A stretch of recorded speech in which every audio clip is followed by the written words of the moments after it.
After the festival, the federal government of Nigeria allocated the houses and landed properties to people who won the bid through a balloting process, and from then till date, the story of Festac community has remained a changing trajectory. There's a uniqueness about Festac.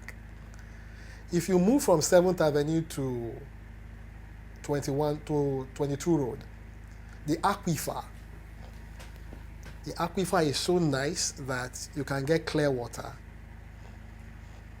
But if you move from 22 Road around 3rd Avenue towards 21 Road, towards 6th Avenue, you are going to see water that has more of nitrates. You have more of dirty colored water. So it means that you have to spend more money to purify this water. And in doing that, you might not get the kind of purification that you want.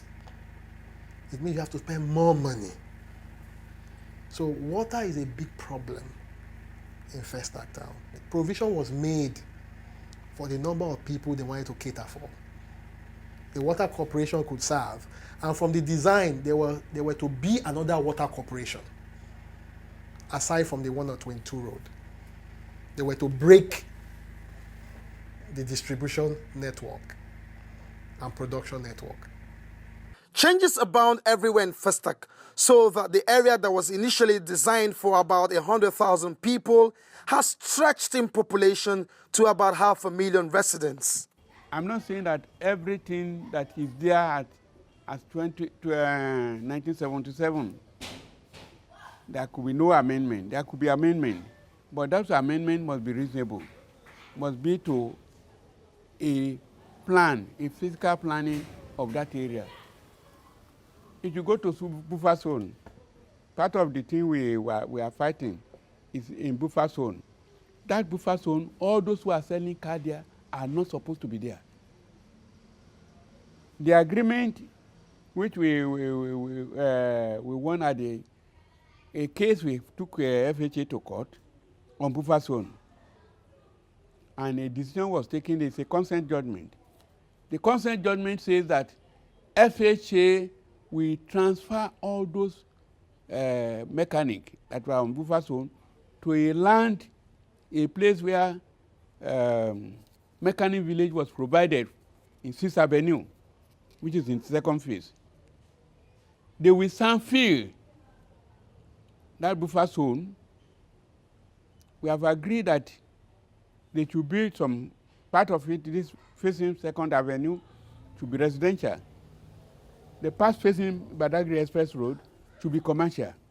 In between, there should be a canal 18 meters wide, so that nobody from the other side can jump to this side.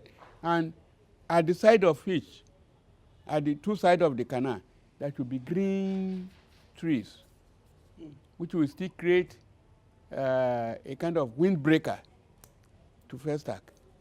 But FHA have failed to do it. That case was decided 2005. Since 2005 till now, they have not been able to do that. In the then, Festac, as most old tenants recall, was a fantastic and choice place of abode. Facilities worked, the master plan was grand, comparable to world's best in that category, the drainage system, perfect, waste management, top-notch, all electricity cables and wires were neatly and protectively buried in the ground. Road network has been adjudged the best and still the best in Nigeria. There are feeder roads for light traffic, and it's so interconnected that residents can access in and around their neighborhood without hitting the major traffic road within the estate. Festac is like a little London.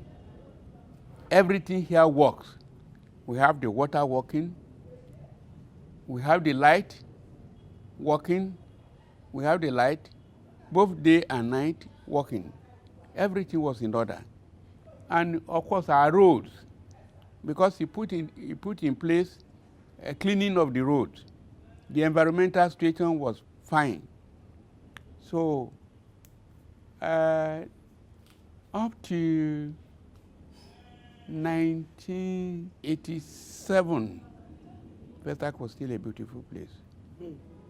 From 87, degradation started stepping in. Everything worked. And to imagine that idea and consequent building of these structures dates back over 3 decades makes it all the more pleasantly astonishing when considering what we find around town today. But sadly, all of that is turning on its head. Festac is a home. I see Festac as a country. Under the United Nations Charter of Nationhood, to build a nation, the population of a nation must be 500,000 and above. Festac has beyond that.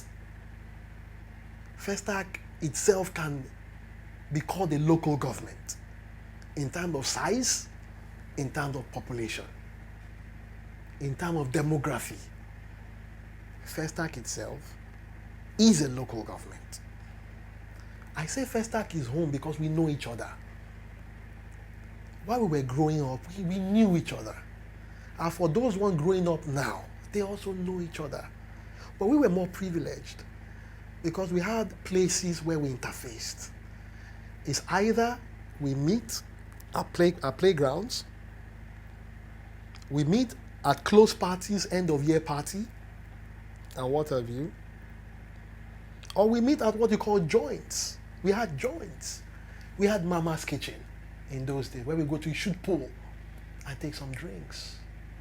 We had Cubays on 22 Road. We had Mrs. Ngbodika, Mama Chidi. She was the one sewing lovely polo shirts. Everybody goes there.